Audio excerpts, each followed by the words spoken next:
All right, today I'm going to show you how to replace the U-joint on any ATV or UTV.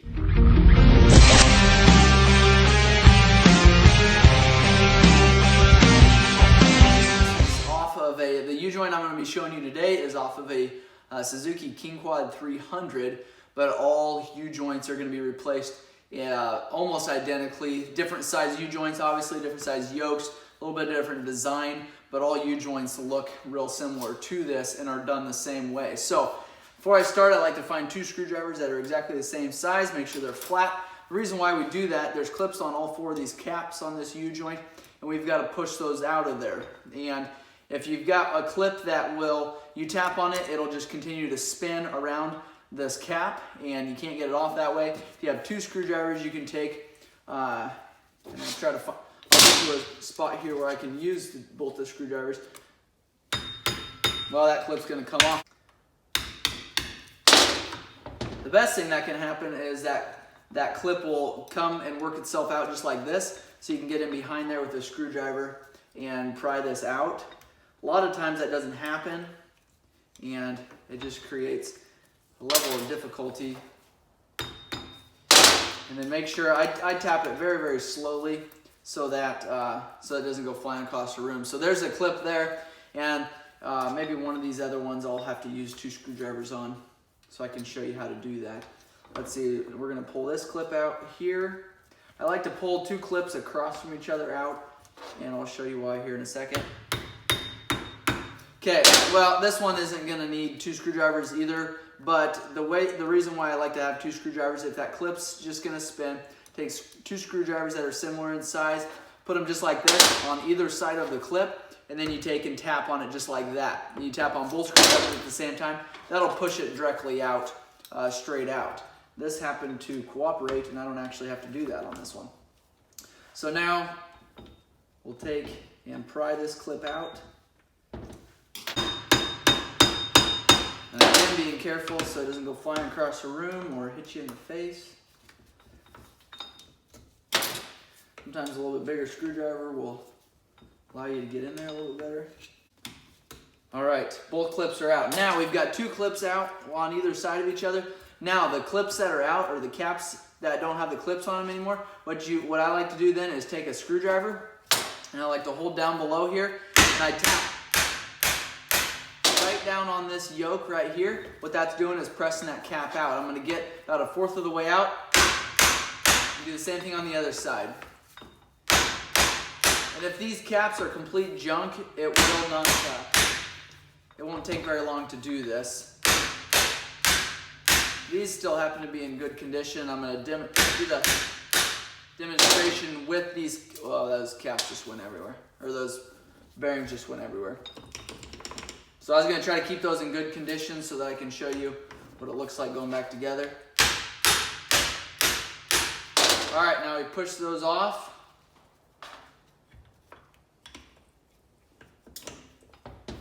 And now we can take this yoke out. Now, we'll have this separated if we're needing to replace this yoke, or if we needed to get into this crankcase for any reason and needed to pull this set off of here. You'd have to pull this, this yoke, and then you can get into here with a socket. All right, and we've got a 22 millimeter socket for this one. Take and hold it like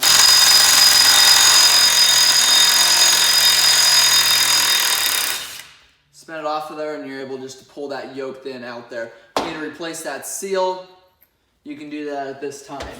I'd take if you're reusing these, which I don't suggest doing. U-joints are cheap, but just for the sake of the video. All right, we've got the U-joint off of here, or the yoke off of here. Now we can either replace the seal, we can replace the yoke. We left these yokes on just for the sake of time, but you do the same thing there. As far as these clips go, you take those clips out, and I like to put them in the vise then, and tighten it down just enough to where these set right here, and then I take a hammer, and I'll tap on that just like that. Do the same thing over here. And that'll pull this U-joint apart right here, and you'll be able to pull this out just like it is on this side here. So now going back together, what I do, and this sometimes can take a couple extra hands, but I like to get this just out past there, and then I take and I will slip this in, making sure that our caps and all the needles are in position there. So we got them in there, set them in there, and sometimes it's a little bit challenging to get them in. You're not going to damage anything by forcing it in just like that. I take and I push that joint up as far as I can go. Then I like to take these caps here, making sure all those needles are in the correct position. Center that the best that you can. Set that cap right down on top of there. Now, if you don't have it centered, those needles are going to hold that the actual joint itself away from it. Now what I do is just take and I try to hold that as best as I can with this, pushing it up and putting that cap just like that. Now I go to the other side. I like to get it about halfway before I do the other side, and then you push it up just a little bit. What I'm trying to do is keep this post in here still holding the other needles on, if that makes sense. Then take that cap, again, center that post there, take that cap, slide it on there. Try to get it as best centered that you can. I like to take and push with my hands as far on as it'll go. Then what you can do is take it and put it in a vise, and you can tighten it down just like that. The other thing, if you're on the machine, you can take a hammer and you want to make sure that you've got something behind here holding it. You can take and tap that on. This cap will go all the way out. I like to take them and put them in the vise, just makes it a little bit easier. And then I take and I swivel that while I'm doing it to make sure that nothing's catching, make sure there's no, make sure it doesn't tighten up, because you want that to be smooth. If it's not smooth, then you've got an issue with one of your needles down inside your cap there. You want to get it just far enough to where you can get a clip on there, and then you take and you can put your clip back on there. Now I like to start it, and you want to just double check that the clip's going to fit. So you can actually just take the clip, run around that ring there, set in there, and then tap it down just like that. Now you may have to go back then and do the other side, and sometimes a vise won't get that cap far enough past the yoke.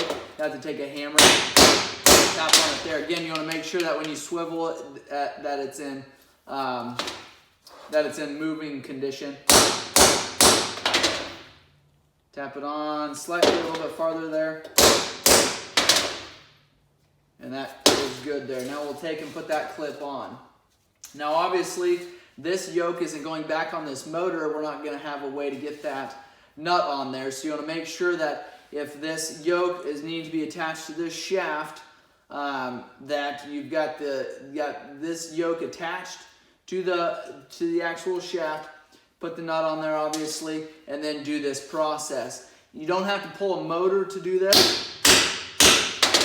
Most of the time you do this on the machine. We've got this motor pulled for obviously other reasons, and so I thought I would show you how to replace the U-joint on any ATV or Ranger or UTV, anything like that.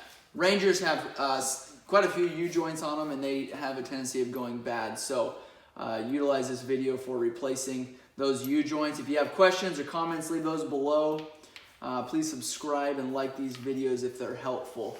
If you've got other videos you want me to do, a demonstration video on anything else, make sure you let me know that in the comments below. Thanks for watching.